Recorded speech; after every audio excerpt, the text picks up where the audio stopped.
Hi hello welcome to our channel. నేను మీ సిరి. ఈరోజు మనం చెప్పుకోబోయే కథ మిస్సెస్ అగస్త్య పార్ట్ 39. కథలోకి వెళ్ళే ముందు వీడియోని లైక్ చేసి హైప్ చేయడం మర్చిపోకండి ఫ్రెండ్స్. ఇక వచ్చేయండి. డోర్ హ్యాండిల్ మీద చేయి వేసరికి తన చేతులు నా నడుమును చుట్టేశాయి. ఒక్కసారిగా తన వైపుకు తిప్పుకున్నాడు. తన గుండెల మీద వాలిపోయాను నేను. వెళ్ళిపోమన్నావు కదా అన్నాను కోపం నటిస్తూ కళ్ళెత్తి చూసి. నా చేతులు పట్టుకుని తీసుకెళ్ళిపోయాడు తన పర్సనల్ రూమ్లోకి. అలాగే బెడ్ మీద తన పక్కన కూర్చుంటుంటే మీద కూర్చోబెట్టుకున్నాడు అగస్త్య. ఏంటి తెగ హుషారుగా కనబడుతున్నావు అని అడిగాడు నన్ను. హుషారుగా ఉన్నానా? నీకెందుకు అలా అనిపించింది అని తన మెడ చుట్టూ చేతులు వేసి తన నుదురికి నా నుదురు ఆనించి మరీ అడిగాను. ఏదో సాధించే ఇటొచ్చుంటావు కదా, అదేంటది అని అడిగాడు నన్ను ఇంకా దగ్గరికి లాగేసుకుంటూ. మిస్టర్ ప్రవయాఖ్య గారు ఈ మధ్య రొమాంటిక్ ఫెలా అయిపోతున్నారేంటి అని అన్నాను. నన్ను తడుముతున్న తన చేతుల దాటికి అన్నాను. ఇప్పుడేం చూసావు, ముందు ముందు ఇంకా చూస్తావు అని నా హృదయంలో ముఖం దాచేసుకున్నాడు అగస్త్య. తన పెదవులతో సరికొత్త ప్రేమలేఖలు రాస్తున్నాడు తను. తన్మయత్వంలో మునిగిపోయిన తన చుట్టూ చేతులు బిగించాను. నాతో సహా వెనక్కి వాలిపోయాడు. తను కోరుకుంటే ఈ క్షణమే నేను నన్ను తనకి ఇచ్చేయగలను. కానీ నాకు తెలుసు తను అలా ఆలోచించడని. ఏ భయాలు బెరుకు తన సమక్షంలో బిడియం మాత్రమే పొంగుతోంది. నా హృదయం మీద తల పెట్టుకుని నన్ను నా నడుము చుట్టూ చెయ్యేసి గట్టిగా తనకేసి అదుముకున్నాడు. తన జుట్టులో వేలు పెట్టి నిమురుతూ ఉండిపోయాను నేను. నా డ్రెస్ లోపలికి వెళ్ళిన తన మునివేళ్ళు నేరుగా నా నడుము మీదకి దాడి చేస్తున్నాయి. తన చేతిని గట్టిగా పట్టేసుకున్నాను. అయినా తన పని తనదే కదా. తన స్పర్శ నన్ను వింతైన మత్తులోకి తోసేసింది. తనకి అనుగుణంగా మారిపోయాను. నా నడుము వంపులో తన చేతిలో చిక్కుకుపోగా నా పెదవులు తన పెదవుల మధ్య ఇరుక్కుపోయాయి. శరీరం అంతా గాలిలో తేలిన ఫీలింగ్. ఇంకేమీ ఆలోచన రాలేదు నాకు. తనతో ఈ క్షణం ఇలా అంతే. నా గుండె వేగంగా మారుతుంటే నా పెదవులు వీడి కాస్త పైకి జరిగి నా తలని తన హృదయానికి హత్తుకున్నాడు. తన చుట్టూ చేయేసి మరొక చెయ్యి తన చెంప మీద వేసి తన హృదయంలో ఒదిగిపోయాను నేను. మిస్ అవుతున్నావా నన్ను? చాలా అంటే చాలా చిన్నగా అడిగాను నేను. ప్రతి సెకండ్ మిస్ అవుతున్నాను అంటే నమ్ముతావా అని నా తల మీద ముద్దు పెడుతూ తను చెప్తుంటే నా పెదవులు మనోహరంగా నవ్వాయి. అలాగే తన కౌగిలిలో నిద్రపోయాను. తిరిగి అలసిపోయిన కారణంగా నన్ను దిండు మీద సరిగ్గా పడుకోబెట్టాడు. తను దూరంగా జరుగుతుంటే మెలకువ వచ్చి తన షర్టు పట్టుకున్నాను నేను గట్టిగా, కళ్ళు మూస్తూ తెరుస్తూ. రెస్ట్ తీసుకో, నాకు చిన్న వర్క్ ఉంది, తర్వాత నేను నిద్ర లేపుతాను. ముందుకు వంగి నా పెదవుల మీద చిరుముద్ది ఇచ్చాడు. అలాగే అన్నట్టు తల ఊపాను నిద్ర ముంచుకొస్తుంటే. ఎంతసేపు నిద్రపోయానో నాకే తెలియదు. నా మెడ మీద తన వేళ్ళు గిలిగింతలు పెడుతున్నాయి. నా నాభి చుట్టూ తన పెదవులు ముద్రలు వేస్తున్నాయి. తన షర్టు పట్టుకొని మీదకు లాక్కున్నాను. తన మెడ వంపులో ముఖం దాచుకొని హత్తుకున్నాను నేను. తనతో పాటు నన్ను లేపి కూర్చోబెట్టాడు తను. తనేమో చక్కగా కాఫీ చేతిలో పట్టుకుని జ్యూస్ గ్లాస్ నాకు అందించాడు. దానివైపు తన వైపు కొరకొరా చూశాను నేను. నాకు కూడా కాఫీ కావాలి అన్నాను ముఖం నల్లగా పెట్టి. షేర్ చేసుకోవడం తప్ప మరొక మార్గం లేదు అన్నాడు భుజాలు ఎగరేస్తూ తను. తప్పుతుందా? నాకు కాఫీని కావాలి అంటూ చేతిలో ఉన్న గ్లాసు పక్కన పెట్టేసి తన చేతిలో ఉన్న కాఫీ కప్ కోసం ఆతృతగా చేతులని ముందుకు పెట్టాను. తను ఒక సిప్ వేసి ఆస్వాదిస్తున్నా కప్ పెట్టాడు నా వైపు. తన కళ్ళల్లోకి చూసి కాఫీ సేవించాను. తనలో ఈ మార్పు ఎందుకో నాకు బాగా నచ్చింది. తన ఫోకస్ అంతా నా మీదనే ఉండడం ఇంకా నచ్చేస్తుంది నాకు. చాలా సెల్ఫిష్ అయిపోతున్నాను నేను ఈ మధ్య అనిపిస్తుంది. అనుకోకుండా నా పెదవులు విచ్చుకున్నాయి. Thank you for your wonderful coffee అన్నాను పక్కకు చూపులు తిప్పుకుంటూ నూనె సిగ్గుతో. Thank you for your wonderful kiss అని అన్నాడు తను. నేనెప్పుడు ఇలా ఇచ్చాను? ఎప్పుడో ఇందాక ఇస్తే ఇప్పుడే ఇచ్చినట్టు చెప్తున్నాడు. ఇప్పుడా చెప్పేది అన్నట్టు తన వైపు చూశాను నేను అయోమయంగానే. ఒక క్షణం మా ఇద్దరి పెదవులు కలిపి దూరం జరిగాడు తను. ఆశ్చర్యంగా నోరు తెరుచుకుని చూశాను నేను ఆశ్చర్యంలో ఉండగానే నన్ను బయటికి లాక్కొచ్చేశాడు మిస్టర్ అగస్త్య చక్రవర్తి. నువ్వు పెద్ద దొంగవి అన్నాను నేను. ఓ థ్యాంక్ యూ అన్నాడు తను. అబ్బా అని విసుగ్గా అన్నాను. ఏంటి? నా వైపు చూశాడు తను. ఇంతకీ మీ పిఏ ఏది కనిపించడం లేదు, ఎక్కడ? నాతో ఆ రోజు గొడవ పడింది తెలుసా అని అన్నాను నేను. తను ఒక నవ్వు నవ్వి ఊరుకున్నాడు. నిజం చెప్పు, తన్ని జాబ్లోంచి తీసేసావా ఏంటి అని అడిగాను ఆశ్చర్యంగా చూస్తూ. అని చిన్నగా అన్నాడు. నిజమా? ఆశ్చర్యం ఆనందం నాలో. ఒక్కొక్కసారి నేను కూడా శాడిస్ట్ అయిపోతున్నాను అనుకుంటా. అయినా ఇదేమి రాక్షానందమో నాకు. నా స్కూటీ ఉంది మిస్టర్ రావణ్, సరే జాగ్రత్తగా ఇంటికి వెళ్ళు అని అన్నాడు తను. నేను అక్కడి నుంచి ఇంటికి వచ్చేసాను. రోజులు మెల్లిగా గడుస్తున్నాయి. డాడీ రికవరీ అయ్యారు. తన పనులు తానే చేసుకోగలుగుతున్నారు. అటు ఇటు నడవగలుగుతున్నారు. నా దెబ్బకి భయపడి ఫుడ్ కష్టంగా కాస్త తింటున్నారు.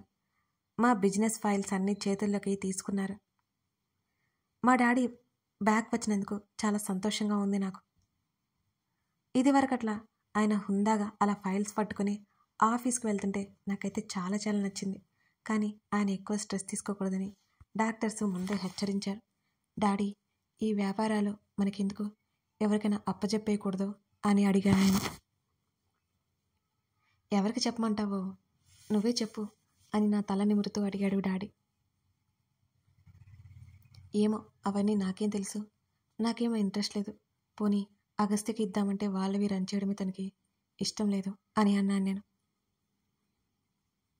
అదేంటి? డాడీ బ్రుకటి ముడివేసి చూశారు. బామ్మ చెప్పింది, అగస్త్య చెప్పింది మొత్తం డాడీకి నేను వివరించాను క్లియర్గా. చాలా పెద్ద పొరపాటు జరిగింది శ్రీ, బేబీ అని డాడీ అనగానే నేను అయోమయంగా చూశాను. ఏంటి డాడీ, ఏం అర్థం కావట్లేదు మీరు అనేది నాకు, సరిగ్గా చెప్పండి. లేదురా లేదు, చక్రవర్తి తప్పు చేయలేదు, వాడి గురించి నాకు బాగా తెలుసు అన్నారు డాడీ. రాఘవ ఎవరు డాడీ? మీరేం చెప్తున్నారు నాకు అర్థం కావడం లేదు. డాడీ చేతిని పట్టుకుని ఊపేశాను కంగారుగా అనిపిస్తుంటే. రాఘవ చక్రవర్తి అగస్త్య తండ్రి. అవును తల్లి, తన అమ్మ పేరు జానకి అన్నారు. అవునా? అవును, వాడికి జానకి అంటే ప్రాణం. జానకి ద్రోహం చేయడం, కాకపోతే పెళ్లికి ముందు నందినిని ప్రేమించాడు. రాఘవ పెళ్లి వల్ల నందిని కుమిలిపోయింది. తర్వాత వాళ్ళు ఎప్పుడూ కలుసుకోలేకపోయింది. నందిని రాఘవ నుంచి విడిపోయింది. అవును అని డాడీ చెప్తుంటే విచిత్రంగా తోసింది నాకు. కానీ బామ్మ కూడా ఇదే అన్నారు కదా డాడీ. కోడల్ని కాకుండా ప్రేమించిన అమ్మాయితో ఉండడం తన కోడలు చూసి భరించలేకపోయిందని నాకు తెలిసింది. డాడీతో చెప్పాను. లేదురా, అసలు ఏదో జరిగింది. నందిని రాఘవ చెల్లెలు జయంతి, ఇద్దరు స్నేహితులు. నందినికి సంబంధించిన ప్రతి ఒక్క విషయం జయంతికే తెలుసు. రాఘవ జానకిని పెళ్లి చేసుకోవడం జయంతికి ఏమాత్రం ఇష్టం లేదు. ఏం జరిగిందో జయంతిని ఖచ్చితంగా తెలిసి ఉంటుంది అని డాడీ అన్నారు. ఇప్పుడు ఆవిడ ఎక్కడుంటుంది డాడీ అని అడిగాను. డాడీ మాటలను బట్టి చేయని తప్పుకి రాఘవ అంకుల్ నిందలు పడ్డారేమో అని నాకు అనిపించింది. ఆ ఇంట్లోనే ఉంటుంది. తనకి పెళ్ళి అయినా 5 ఏళ్ల తర్వాత భర్త పోయాడు. కూతుర్ని పెట్టుకుని అదే ఇంట్లో ఉంటుంది అని అన్నారు డాడీ. నేను ఒకసారి బామ్మతో మాట్లాడి విషయం తెలుసుకుంటాను డాడీ అని అన్నాను నేను. శ్రీ, రాఘవతో మాట్లాడితే అంతా తెలుస్తుంది. అసలు ఇన్ని రోజులు నన్ను చూడ్డానికి ఎందుకు రాలేదు అని అనుమానంగా చూశారు డాడీ. నాకు కూడా అదే అనుమానం గుర్తొచ్చి నేను డాడీ వైపు చూశాను. నేను ఆ ఇంటికి వెళ్ళి కనుక్కుంటాను అని అన్నాను డాడీతో. శ్రీ, అదంతా నేను చూసుకుంటాను. మళ్ళీ అగస్త్యకి కోపం వస్తే మీ ఇద్దరి మధ్య విభేదాలు వస్తాయి అని అన్నారు డాడీ. నేను వెళ్ళినట్టే తనకు తెలియదులే, మీరు వర్రీ అవ్వకండి డాడీ. అసలు విషయం ఏంటి నేను తెలుసుకుంటాను. రాఘవ అంకుల్ ఉన్నారా లేదా కూడా తెలుసుకుని మీకు ఫోన్ చేస్తాను. వీటన్నిటి వల్ల మీ ఇద్దరి మధ్య డిస్టర్బెన్స్ రాకుండా చూసుకోండి అని నా తల మీద చేయి వేసి చెప్పి వెళ్ళిపోయారు డాడీ. డాడీ 1 గంట ఆఫీసులో గడిపేసి అన్ని పనులు చూసుకుని వచ్చేస్తారు అంటే ఏదో జరిగింది. అగస్త్యకి ఇంటికి వెళ్ళాను అని తెలిస్తే నన్ను ఖచ్చితంగా చంపేస్తాడు. కానీ తప్పదు కాబట్టి ఉదయం 11 గంటల సమయంలో వాళ్ళ ఇంటికి బయలుదేరాను నేను. ఎందుకంటే అగస్త్య ఆ టైంలో ఆఫీస్లో ఉంటాడు. ఆ విషయం కనుక్కునే వెళ్ళాను నేను. ఒకవేళ రాఘవ అంకుల్ ఏ తప్పు చేయకపోతే అగస్త్యకి ఆయనకి మధ్య దూరం జరిపేసి తండ్రి కొడుకులను కలిపేయాలి. ఎలాగో అమ్మను పోగొట్టుకున్నాడు, కనీసం నాన్నతో అయినా కాస్త సంతోషంగా ఉంటాడేమో కదా అనిపించింది నాకైతే. నాకైతే ఇదే అనిపిస్తుంది. రిస్క్ చేయక తప్పట్లేదు మరి తన కోసం. నేను ఇంటికి వెళ్ళేసరికి వాచ్మెన్ కనీసం నన్ను ఆపలేదు. హాల్లో కూర్చొని ఉంది బామ్మ. అడుగులో అడుగు వేసుకుంటూ నేను బామ్మకి ఎదురుగా నిలబడగానే ఆశ్చర్యంగా చూసింది బామ్మ. నువ్వటే? ఆశ్చర్యంగా లేచి నిలబడింది బామ్మ. వెంటనే బామ్మని హత్తుకుని ఎలా ఉన్నావు అని నవ్వుతూ అడిగాను. అయినా ఇక్కడికి నువ్వు ఎందుకు వచ్చావే మనవరాలా? నీకు కాబోయే మొగుడు తెలిస్తే ఖచ్చితంగా నీ మీద కోప్పడతాడు. వెళ్ళిక్కడి నుంచి అని తొందర చేసింది బామ్మ. అదేంటి బామ్మ అలా అంటావు? నేను ఈ ఇంటికి కాబోయే కోడల్ని, నన్నే వెళ్ళిపోమంటావా నువ్వు అని మూతి ముడిచి అడిగాను. ఇప్పుడు నీ అలక తీర్చను నా వల్ల కదే బాబు. బాబుకు తెలిస్తే ఎంత కోప్పడతాడో నీకు అర్థం కావడం లేదు. నా మాట వినవే తల్లి. కనీసం ఈ ఇంటినోడు కూడా నీ మీద పడకూడదట. మీ మావయ్య మీ ఇంటికి వద్దామనుకుంటున్నా కూడా రాకుండా చేస్తుంది నీకు కాబోయే మొగుడే. వెళ్ళవే అని ఇంకా కంగారు పెట్టేస్తుంది బామ్మ. ఇంట్లో ఎవరూ లేరా అని అడిగాను నేను. బామ్మ మాటలు ఒక చెవిన విని ఒక చెవిన వదిలేస్తూ. ఓహో, అందుకే డాడీని కలవడానికి కూడా అంకుల్ రాలేదనుకున్నా. మీ మావయ్య లేరు, ఏదో పని ఉందని ఊరు వెళ్ళాడు. నా కూతురేమో స్నేహితులంటూ వెళ్ళిపోయింది. ఇక దాని కూతురేమో కాలేజీకి వెళ్ళింది. పని వాళ్ళేమో పనుల్లో ఉన్నారు. ఇదిగో ఒంటరిగా పుస్తకాలతో కాలక్షేపం చేస్తున్నాను. అయినా ఈ మాటలన్నీ నీకెందుకే? వెళ్ళు అని బామ్మ అంటుంటే బామ్మ చేతిని తీసేసి, అయినా నీ మనవడికి ఎలా తెలుస్తుంది? నువ్వేమైనా చెప్తావా? నేను చెప్పకపోయినా వాడికి తెలుస్తుంది అని అంది బామ్మ. అంత లేదులే అని అన్నాను నేను. శ్రీదా అన్న పిలుపుకి కాదు అరుపుకి వినిపించి బామ్మ నేను ఉలిక్కిపడ్డాం. కంగారుగా చూశాను. అది కంగారు కాదు, భయానికి మించి. తన కళ్ళలో ఎర్రచీరలు వ్యాపించాయి. తన దవడ కండరాలతో పాటు పిడికిలు బిగుసుకున్నాయి. నాకు బాగా మూడిందని అర్థమైంది అక్కడ అగస్త్యని చూశాక. నాన్న, దాని తప్పేం లేదు, నేను రమ్మంటేనే వచ్చింది అని బామ్మ భయంగా చెప్తోంది. నేను భయం అణుచుకుంటూ తన్నే గమనించాను. అసలు ఎలా వచ్చాడు ఇక్కడికి? స్పై చేస్తున్నాడా లేక వస్తుంటే చూశాడా? దూరంగా ఉండాలి అన్నాడు. కత్తితో కండగా నరకడు కదా. తను ఒక్కొక్క అడుగు లోపలికి వేస్తుంటే నా గుండె కడుపులోకి జారిపోయేలా ఉంది. తన కోపం భరించాల్సి వస్తుందేమో అని భయపడి చచ్చాను. తన చేతిలో ఉన్న ఫైల్ టీపాయ్ మీద పెట్టి నా చేతిని పట్టుకున్నాడు తను. బాబు, ఏమనుకున్నానా? నేనే రమ్మని చెప్పాను. ఎంతైనా ఇది తన అత్తారిల్లు కదా అని బామ్మ చాలా ప్రయత్నం చేస్తోంది అగస్త్యకు నచ్చజెప్పడానికి. కానీ తను నమ్మడని నాకు తెలుసు కదా. నానమ్మ, ఈ ఇల్లు తనకేం కాదు, ఇక్కడ మనుషులు కూడా తనకి ఏమీ కారు. ఎన్నిసార్లు చెప్పాలి మీకు అంటూ నా చేతి ఎముక విరిగిపోయేంత గట్టిగా పట్టుకొని నన్ను బయటికి లాక్కొచ్చేశాడు అగస్త్య.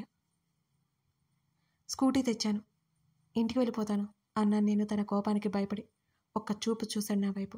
ఆ చూపులకి శక్తి ఉంటే నేను మాడి మసైపోయేదాన్నేమో అనిపించింది. గతుక్కుమని వెళ్ళి కారులో కూర్చున్నాను. ఇద్దరి మధ్య మౌనం. తను శ్వాస తీసుకునే విధానంలో తెలుస్తోంది తను ఎంత కోపంగా ఉన్నాడో. నేనేమో భయంతో బిక్కుబిక్కుమంటూ కూర్చున్నాను. కారు వేగం పెరిగిపోతుంది, అచ్చం తన కోపంలాగా. అదే సమయంలో ఒక కారు మాకు ఎదురొచ్చింది. ఎవరో గాని అయిపోయాడో అనుకున్నాను నేను. తను కారు దిగబోతుంటే నేను చూస్తాను అన్నాను వెంటనే. అసహనంగా లోపలే ఉండగా నేను గబగబా కారు దిగాను. అందులో నుంచి ఒక అమ్మాయి బయటకు వచ్చింది. హేయ్ ఇడియట్, కళ్ళు కనిపించడం లేదా? డ్రైవ్ చేయడం రాని వాళ్ళందరూ రోడ్డు మీదకే వస్తే ఇలాగే ఉంటుంది అని తన పాటికి తను మాట్లాడుకుంటూ చిరాకు పడుతుంది. మేము వెళ్ళేదే వన్ వే రోడ్. తను ఎదురొచ్చి ఇలా మాట్లాడుతుంటే షాక్ అయిపోయాను నేను ఏదో చెప్పేసరికి you devil, mind your words. Agastya ఎప్పుడు దిగాడో కూడా తెలియదు. తన మాటలకి ఉలిక్కి పడ్డట్టు చూశాను నేను అగస్త్య వైపు. అంత త్వరగా భూమి మీద నూకలు చెల్లించుకోవాలని చూస్తుంటే నేనేం చేయను? ఏరి కోరి మరీ రాక్షసుని కదిలిస్తే ఎలా ఉంటుందో అర్థమవుతుందిలే ఆ అమ్మాయికి అని నేను సైలెంట్గా ఊరుకున్నాను. నన్నే అంత మాట అంటావా? షడప్. తన అరుపుకి గాగుల్స్ పిల్ల కూడా ఉలిక్కిపడి చూసింది. తన ముఖంలో గాగుల్సే పెద్దగా కనిపిస్తున్నాయి.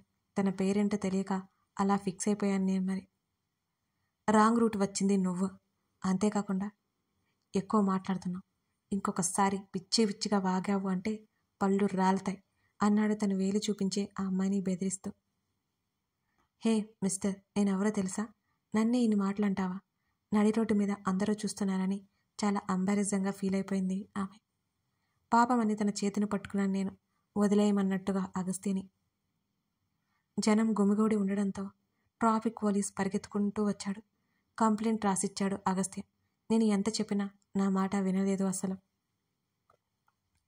ఆ అమ్మాయి దెబ్బకి షాక్ అయిపోయింది.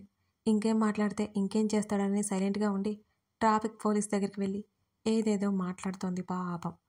యాక్షన్ తీసుకోలేదనుకో పరిస్థితి మామూలుగా ఉండదు. ఆ ట్రాఫిక్ పోలీస్కే వార్నింగ్ ఇచ్చేసి వచ్చేశాడు మిస్టర్ అగస్త్య చక్రవర్తి. తనని కదిలించాలంటేనే నాకు చచ్చెంత భయంగా ఉంది. గప్చుప్గా కూర్చున్నాను. నేరుగా ఇంటికి తీసుకెళ్ళిపోయాడు నన్ను. కథ కొనసాగుతోంది. వద్దు వద్దు వద్దు అంటుంటే వెళ్ళి సింహం బోన్లో చిక్కుకుంది శ్రీధ. మరి ఇప్పుడు అగస్త్య రియాక్షన్ ఎలా ఉంటుంది? శ్రీధ అక్కడికి వెళ్ళడం వల్ల అతనికి ఎంత కోపం వస్తుంది? ఏం జరగబోతుంది తెలియాలి అంటే తర్వాత భాగాన్ని చూడాల్సిందే. కథ నచ్చితే లైక్ చేసి మీకేమనిపించిందో కామెంట్ చేయడం మాత్రం మర్చిపోకండి. Thank you for watching this video.